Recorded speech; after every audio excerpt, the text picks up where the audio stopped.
Hey guys, to help run the forums, host the website, and travel, we've introduced a universal service fee for in-depth coverage, including this video. My goal is to be unbiased and transparent. It's a privilege to serve you. This is not an endorsement. Let's get into it. Hey guys, it's a beautiful day and we're out on the trail. We're checking out an enduro model here from Bulls. This is one of their higher priced bikes. I think it's $8,499. $84.99. This is Barney from Bulls. Hey guys. We've been out riding today, going all over the place, and we brought a couple of these bikes out because they both have the dual core. Twin core technology. Twin core with the batteries. Man, those things it's really interesting to see. A couple other companies have been going this route. Like Focus has the Jam Squared, and it's got like a battery in the down tube and then one that clicks right on top. These guys have gone with two batteries that both click into the down tube, one on each side. It's been really exciting to see this development because it seems like people asking for longer range, they want to go out and just ride all day long, and you do kind of burn up the battery a little bit quicker when you're climbing steep terrain, right? Right, that's correct. Yeah, and this... And if people want, they have the option to just ride with one battery as well. So if they want to go on a shorter ride and keep that weight down, keep some extra storage space, and they have that option as well. I'm so glad you mentioned that, because that's one of the big factors here. This is weight, so it's like 56.4 pounds or whatever. It's a little bit heavier. I mean, it's a full suspension downhill bike with 180 millimeters of travel. I'm downhill enduro. We're kind of on the edge right there. I classify all mountain as like 150 to 180 millimeters of travel. So just coming back to like how this is set up, you do get both of those batteries for the price we were just talking about, $84.99, and each one of them is 36 volts, 10.4 amp hours. Okay, so it's 20.8 amp hours total. That's roughly 750 watt hours of capacity. By comparison, another popular like down tube integrated battery design concept is from Bosch. It's the PowerTube 500, so 750. So 250 more watt hours. That'll get you going for sure. And this is what one of the batteries looks like. See, it's got a little LED charge level indicator built right into it. There's this little flip up handle thing. It might make it easier to carry and avoid dropping it. The battery is about 4.7 pounds. So, I love that they've got little metal plate on the edge, so it's not plastic. It's not just gonna come out as easily if you're really going hardcore. And then there's the charge indicator, or the interface there, magnetic. Same charger I've seen on a lot of the Bulls bikes recently. It's BMZ, 4.5 amp output, so it's a faster charger. It does weigh a little bit more at about 1.9 pounds, but you can unplug the wall side. So I just wanted to show you that if the batteries are off of the bike, as they are here, you have to charge them separately. But if they're on the bike, they'll charge simultaneously, and the battery management system will actually balance the battery. So if one is behind for some reason, it'll catch that one up, and then it'll charge them both in tandem, which is really nice. This is the port cover. It's magnetic, and there's no leash. So imagine you take that off, you set it down, forget, and you'll never see it again. Okay, so this is an area of possible improvement in the future. The motor and a lot of the display systems and stuff are IP54 rated, so that's kind of nice. Ingress protection against dirt, against water and stuff like that. So the position here is, it's right next to the crank arm, so imagine that's plugged in and somehow the cranks end up turning. It could just like bonk it off, but it's magnetic. It'll just pop off and then the bike won't be charged when you come back. So it's not like a super delicate design or anything.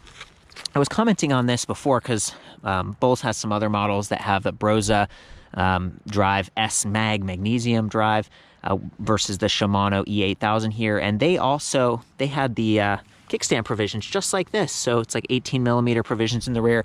I don't know why you'd put a kickstand on an enduro bike like this. It's really not set up for that, but maybe you're riding during the week, or you put it on temporarily so that in your garage it's not going to fall over and hit your car. These are wide bikes, right? And I've measured the width, the length, the height, the standover height, the minimum saddle height back at the site. Depending on the frame size, and there are 3 frame sizes to choose from, you might have a longer seat post. This is a 125 millimeter dropper post right here. It is, let's see, this one, I think we were looking at a couple specs that seemed off, including the brakes.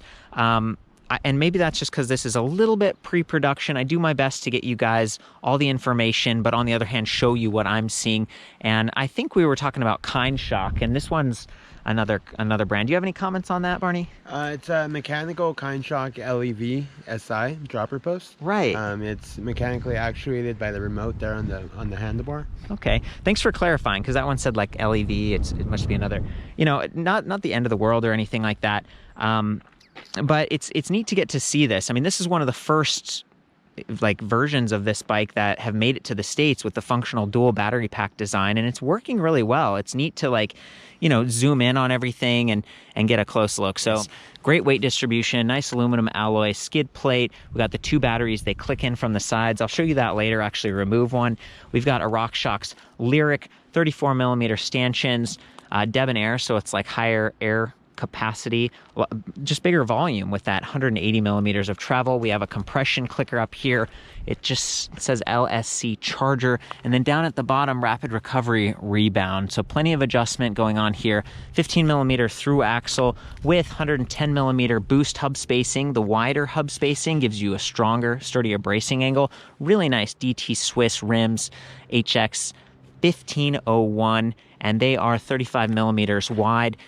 I like the tires too. Schwabe, they've got the Addix soft rubber. These are 27.5 by 2.6, so they are plus size, but they're kind of the narrower plus size. You got 2.6, 2.8, or 3.0. So this is like kind of nimble, maybe a little bit easier to steer with, and that might help considering how steep that angle is on the head tube. This is tapered head tube. That is an air fork. And then if we look at the rear suspension, this is the Fox Float X2, and it's got this like external chamber, high capacity cashmere coat, or Kashima. That's what I'm thinking. I'm always thrown off by that. The black coating, same thing for the suspension fork. So it's anodized against like chips and stuff, a little bit more hardened, and it's supposed to be super smooth to prevent stiction, which is where the shock kind of like has more abrupt. It's just really smooth. That's something that both of these have. And this one also has some adjustments on this side. So there's a 2-position compression, and then we've also got a rebound adjustment there that will require a tool. You can sag this for your body weight, air, and then in the back, 15 millimeter through axle, 6 millimeter hex bolt pattern, not quick release, 148 millimeter hub spacing, so boost. Basically, you get the same sturdy bracing angle. And I was surprised, 28 spokes on both of these wheels compared to like 32 or 36. So they're fewer, but they're tapered. So it's kind of like a 14 to 15 gauge taper going on, extra strong. I mean, DT Swiss is a really high-end product. So maybe that's one way that they're saving weight and just improving performance with a nicer part versus throwing more materials at it and just more spokes. I appreciate that. You know, it seems to be working pretty well for us. And then the Magic Mary tires. We were talking about the Addix soft rubber, but these are also TLE Snakeskin APX reinforced EVO Evolution. And I believe they come tubeless ready, so you could convert it to tubeless to save a little bit of weight if you wanted and run at a lower volume, although they're already rated like 17 to 38 PSI, and I tend to run fairly low, so I get a little bit more float, and I'm trying to take advantage of that plus size profile in addition to the suspension and stuff. And, you know, being able to bomb down hills and actually handle some of this really steep off-road stuff, it's awesome. I mean, a bike like this can handle the downhill, and the weight is positioned really well for that, but then you can climb back up, so you don't really need a chairlift. And if you're someone like me with sensitive knees and stuff, that motor's really going to help you. This one is rated up to 70 Newton meters of torque, so that's the E8000. Just a very compact motor, fairly responsive, and a little bit of a kind of a ring, you know, we're going to hear some of that. I put the camera on the bike, and I just wanted to show you up close and give you more specs about the drivetrain, so I'm going to insert that right here. Okay, guys, with this frame shot, I'm off-road. There's a little bit more work for the motor to do, and there's a bit of a climb up here. The motor, it just kicks in super fast. Like, that's one of the things about Shimano. It's kind of like from off to on, and it makes climbing, even if you start on an incline, pretty easy. And it also makes wheelies really easy. So I'm just going to try to demonstrate that a little bit. Of course, I'm in the highest level of assist, boost. Well, let's do it. Oh, and you'll notice the sound. It's kind of a there's definitely a little bit more noise happening here than maybe on the Brose system, but it's somewhat comparable to Bosch, especially at the higher RPM, higher level of assist.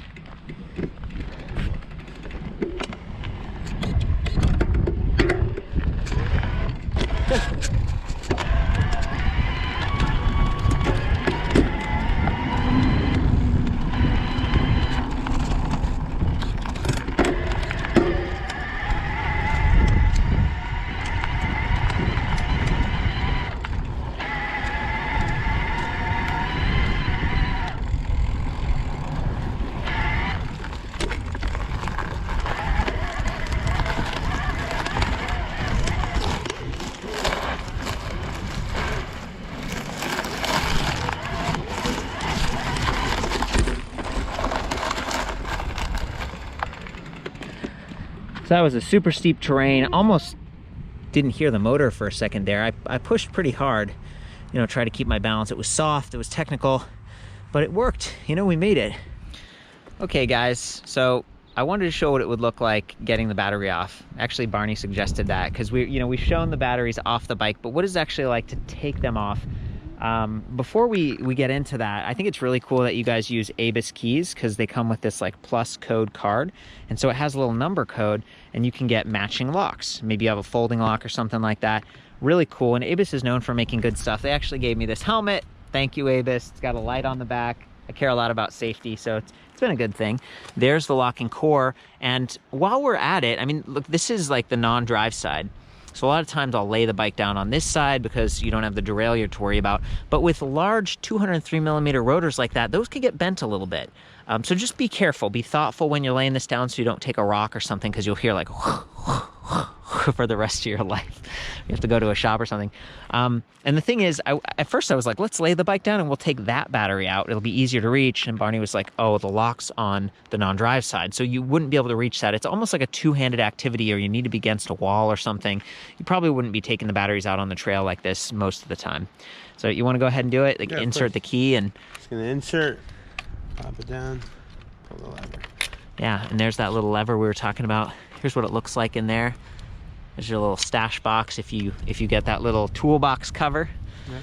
There's the battery pack, 4.7 pounds. A little, you know, charge level readout thing. I think that's it, man. Mm-hmm. Thank you for doing that. And then to put it back, do we need the key in? You need the key in. You do. And you're gonna leave it in the unlock. Oh, because it's an angled, there's an angled wedge there. And I thought maybe, okay, now go ahead and, there we go. So now we lock it in. Okay, what I was commenting on, you guys, is there's that metal plate. So it really locks it in securely. Correct. Once it's on. But I guess you do need the key. Does it unlock both sides, Barney? It does. It does. Oh, can the other side just fall out, or is it key that you have to pull up on that lever? No, there's no key, but you need to pull the latch off. So it's kind of snug. You just got to pull on this lever here. So they don't just eject. They don't just Correct. Flop out. Correct. Okay. Okay, cool. I wanted to show you this little toolbox cover. This is what they'll sell you for $50, and it just covers up the second battery bay if you're not using it and you're trying to save that 4.7 pounds. And you can use it as a little storage compartment to bring along some extra gear. It's interesting because, you know, the balance of the weight won't be quite symmetrical. I don't know how much that will impact. And I might put it on the left-hand side just because a lot of times I lean my bike to the left. On the other hand, this is the drivetrain side, and you know, you usually try to keep that protected if you're laying your bike down on the trail. So maybe you put the battery on the right since it's more sensitive than a toolbox. In any case, the batteries do power these optional Monkey Link lights. They've got this magnetic quick release system like this. Only one LED in the rear, but you'll notice how it's like fairly tall. It's kind of raised up, and that's so people can see it above the rear tire. So makes sense. On some bikes that don't have dropper posts, it limits how low you can get the saddle. But in this case, I actually tested it, put it all the way down, and then with the clamp, it fit pretty well. It was a little bit tight, but it worked out okay. And then there is the front Monkey Link headlight. And I was looking at this earlier to try to get this off without knocking the bike over. Beautiful. So, you know, nice looking light, fairly compact. It points where you steer because it's mounted below the stem. And it is adjustable. So if you loosen that bolt there, you can actually swivel the mounting interface, and then you can tighten it again, and it'll aim a little bit better. And that's a huge deal on a bike like this that has kind of an abnormally steep head tube angle because it is more of a kind of an enduro downhill setup. Okay, so coming back to the cockpit, of course, brakes are important, and what we've got spec'd here aren't quite what the bike comes with. I'm not sure if they'll have this tool-free like reach adjust, but they probably will be two-finger. They're supposed to be Shimano Saint 203mm rotors front and rear, as you see here. And then I believe they'll have you can see right there, those little fins. It's kind of a heat sink, and then quad piston calipers front and rear. So just what you'd expect for handling 56 pounds in a downhill setup. The bigger rotors cool a little bit faster, and they give you a nice mechanical advantage.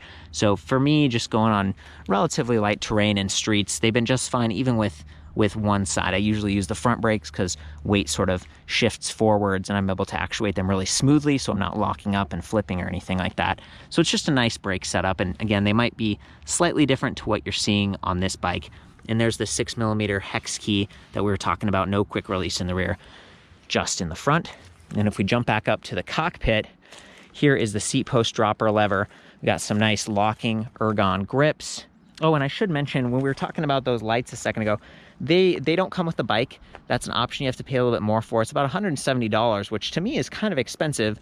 But when you're talking about like this much battery capacity, I'd love to be able to tap into that, at least for the lights. And it would be cool if I could handle maybe like some accessories, like a phone or something like that. But there is no USB port that I've seen on this, no micro USB to tap into. Just the display up here, and this is Di2, so it's electronic shifting and everything. It's really neat to tap into that for the rear derailleur as well as the lights, and then the drive system. Do you know if the real derailleur is, so does it have separate batteries, or is it powered off the main e-bike batteries? It'll run off the twin core batteries, yep. That's fantastic. One of the things that I learned during some of the riding we were starting up earlier is that you don't really power it on up here. There's no like on button. You have to press down here on either side of the battery. So see, there's a little like LED readout. You press on, and then it boots up the bike. Takes a second, and it's very beepy. You can turn that off. And I purposely left this clear plastic thing on here because it shows the E-tube and Bluetooth symbol. That's optional. They have that E-tube app, and basically it lets you dial in some of the settings, do some error diagnostics, and update the firmware. And I call Shimano like the purist because they don't have a speed pedelec motor, so only 20 mile per hour top speed. They don't have any throttle options or anything. Their display is super compact, and it's the same display that you'd use for just Di2 electronic shifting. Correct. So now, here are the shifters for shifting gears. And then here are the buttons for interacting with the display. And they look the same. They look like shifters. And they're not actually hooked to any like physical cable. It's more of an electronic wire that's sending a signal. So you can press them a whole bunch of times, and it's not like you're gonna mess up your, you can't go overboard. In fact, let's do that again. It's fun. Right? Pretty cool. And there is some a derailment adjuster and stuff. Like there's a lot in this display. Just starting out from the default though, I'm gonna take it down to off. So now it's just like a regular bike with electronic shifting and a nice little color backlit LCD display. 5 ticks on the battery infographic, 20% increments, just like down there on the side of the battery pack, speed in miles per hour. And then we've got some other stat readouts. Now there's this circular button right here, and if we press that, it cycles through. So it says distance, 43.6 miles, odometer, 43 miles, range. Range is cool. Like if we interact with any of the different assist levels, like the lowest eco, it says 78 miles based on our charge level. Trail, which is the middle level assist, 59 miles. And boost, 39 miles. So, you can see like there's a pretty big difference depending on the level of assist you choose, and boost is giving you 300% output, and that's really taking advantage of that up to 70 newton meters of torque that we talked about before. So I'm going to keep pressing this circle button. So it says, okay, 4 hours, 33 minutes. It's like time. Average speed, 9.5 miles. Max speed, 90.1 miles. Well, were you riding this bike earlier, Marnie? We were bombing down. You're like drafting on a car or something. Cadence. Cadence is really cool because you can, spin and see basically like how fast you're spinning and try to keep that even, maybe using that for heart rate monitor feedback or something. That's what I was looking at before when I was like spinning really fast and trying to get that 120 RPM that the motor's supposed to support, which is nice, especially on like a mountain trail like this. Imagine you're descending and you're in a high gear, and then you see a hill coming up and you're like, I gotta climb. So you downshift, like down, down, down, and your cadence picks up a lot. We don't want to lose motor support when your cadence increases, and some older systems did that. This one, it sags a little bit, but I think it does support up to 120, which is kind of what the big guys all do, like Brose, Bosch, Yamaha with their PWX, and then clock, and then back to speed. I mean, there's a lot of menus there, and I wish they were easier to take advantage of, because when you're riding, Shimano put a button right here, put that same circular button that's way over here. Are you going to be riding and take your hand off? And no, you're not. Like, it's a ridiculous position to me. I feel like there's a huge, and it wouldn't even be that, right? Like that's reachable. You got to do a little bit of reaching beyond the dropper post, but that's something I've kind of commented on for a while now. I just don't understand. And if you have like a glove on or something, it's kind of small too. So I don't know, room for improvement there. And then if we press and hold that little button, we get into the settings menu. So we can clear, And by the way, we use the buttons here like up, down. So clear, clock, Bluetooth low energy. That's what the LE stands for. Bluetooth LE Ant Plus. So that might be the heart rate monitor stuff I was talking about before that I haven't used that. Do you know, am I off on that? Does it interface with a heart rate monitor? Yeah, it's supposed to interface with a heart rate monitor and the app itself as well. Really? Okay. Light, brightness of the display, beep. This is the one I always enjoy messing with. Go in here and turn that off. Oh, peace at last. Units, miles per hour, kilometers per hour, language, adjust. So that's like derailleur adjustment, rear derailleur protection reset, and exit finally, right? So, you know, when you're up here, it's kind of a small display and you can't really adjust the angle. You can't remove it, but it's going to be protected fairly well if in the event of a crash. The other thing is it's a little bit of color splashed on there. So boost is yellow, trail is green, and eco is blue. So even if you can't really read it because it's tiny lettering, at least you can get some idea. Like over time, you'll get a familiarity for the colors and stuff. And it's a cool system, and a lot of people really like the Shimano drive unit just because it has been the lightest, at least until now, with the Broza Mag S, which I would say it's about the same weight. It's purist, they're integrated with shifting and stuff, but one missed opportunity from Shimano is that there isn't like shift detection. So Bosch has this like electronic software driven shift detection, and they just listen for pressure changes. Shimano's got all the information they need. They know you're shifting gears because it's electronic shifting. They know you're in an e-bike mode. Like it feels like they should combine those two, right? And then like automatically like reduce pressure when you shift. And maybe they're doing something like that. I mean, I feel like I've asked about it and I've talked to other people in the industry, but it just seems like that would be a neat feature that would save wear and tear on your chain and on those sprockets in the rear, 11 sprockets. Just a little bit of an ease up. But you're probably a pretty good rider if you're spending like almost $9,000 on a bike. So the key is you ease off with the pedal force when you're shifting gears for a smoother shift. Any other thoughts on that, Barney? No, I think that's perfect advice. Sweet, sweet. And again, you know, my goal here is to be like fair, comprehensive, acknowledge that I don't know everything, and I don't come from like an enduro background. But just to give you guys like the close-ups and the feedback, and I welcome you to chime in the comments or in the community in the Bulls section and the forums and stuff and help each other out. I think this might be a good chance to just hop on this thing and do a little bit more riding. So I'm up in boost, which is unnecessary for descending, but whatever.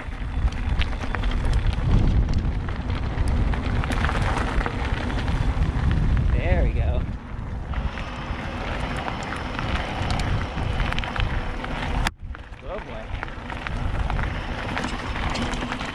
This is pretty steep.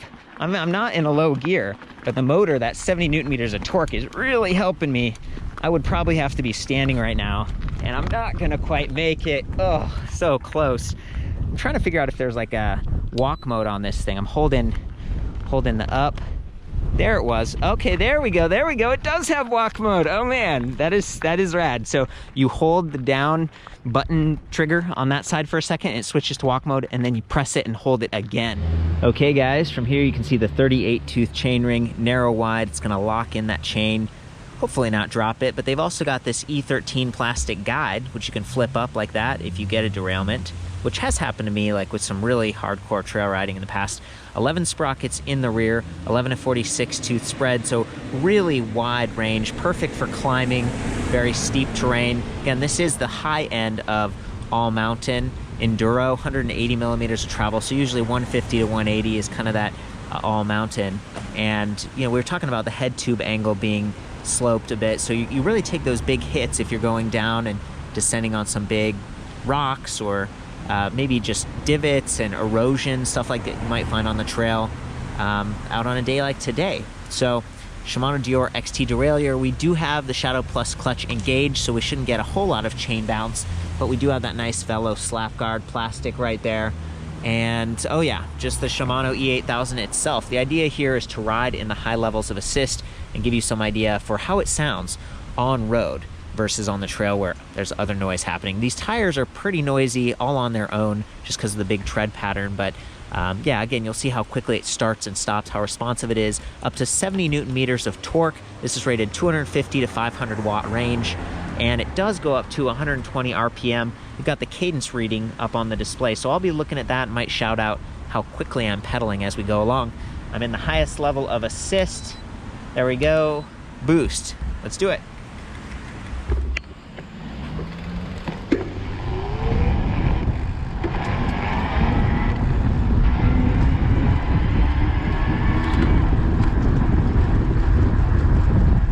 That was 150 RPM.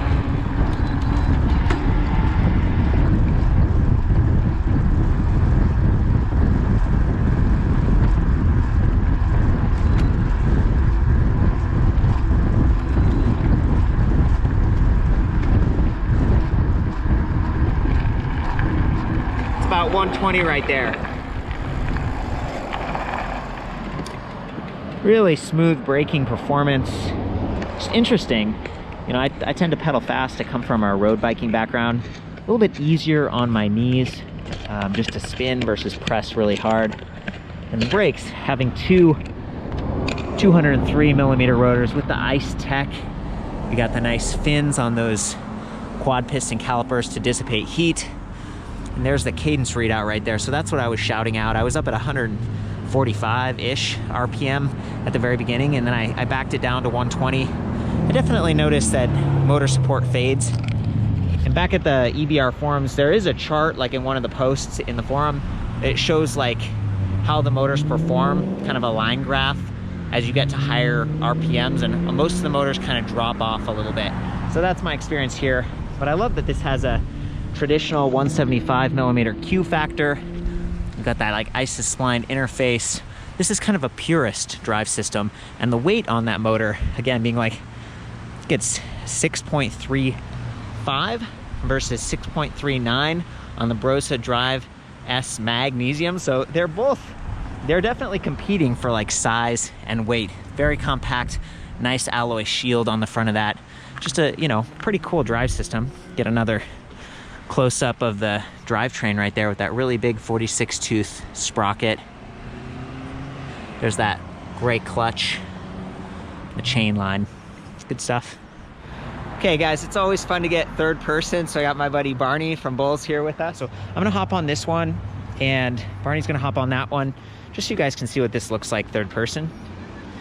Taking advantage of that dropper seat post there.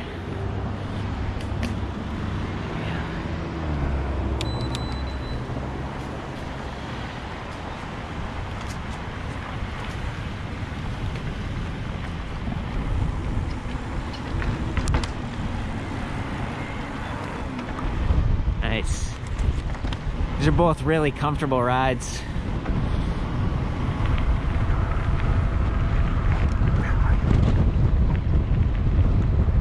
Oh boy, we got dogs.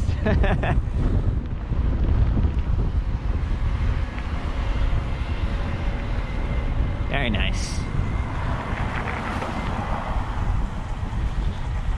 I love the Monkey Link lighting integration there. Not something you'd always need, but when you do, it just fits nicely onto the frame. And there's a little bit, just the steering is impacted by that sort of rake, how the fork is set up on that one. It feels a little bit different. You definitely notice.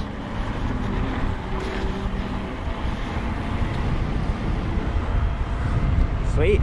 But what I was talking about before, it's like the handlebar kind of tips to the side a lot more on this one, just because of that fork angle.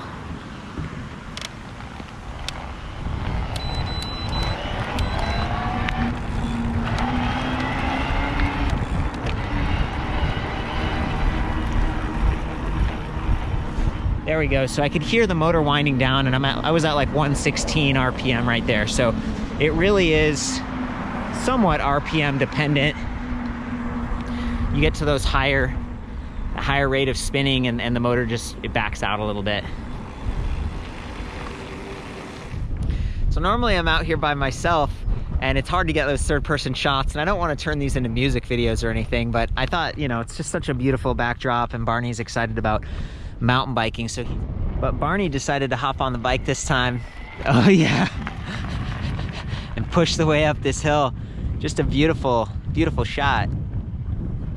And he's got the seat post really low. I'm not sure why. I like to get that full leg extension but no problem getting up that and just, yeah, sharing some of the third-person views on this. Maybe we'll get to see him descend too in a second here. Woo! Nice, keeping his body weight really far back. Nice and slow into the corner. Sweet, dude. Thanks. It's pretty rad. How'd it feel? Amazing. You said you're normally more of like a road bike guy, right? Yeah, exactly. Yeah, you got a big smile. That's for sure. I love getting out on these tracks. On the climb, I'm surprised you had the seat posts like all the way down. Yeah, I'm not a mountain biker. You gotta. That wasn't on purpose. You get better leg extension with a little bit of the, just, you know, take some practice. We're all having fun out here. Tons of fun. A little bit sketchy with so much growth happening. There's been a ton of rain in Southern California recently, and I've ridden all over down there in the past, but some of this stuff is like poison ivy, kind of runs you down. So again, my goal is just to be really comprehensive with the stats. I've definitely got it all written down back at ElectricBikeReview.com. Chime in there. I love you guys. Ride safe out there, especially with something like this. I mean, you can take on some gnarly sections of trail. Have fun. See you next time.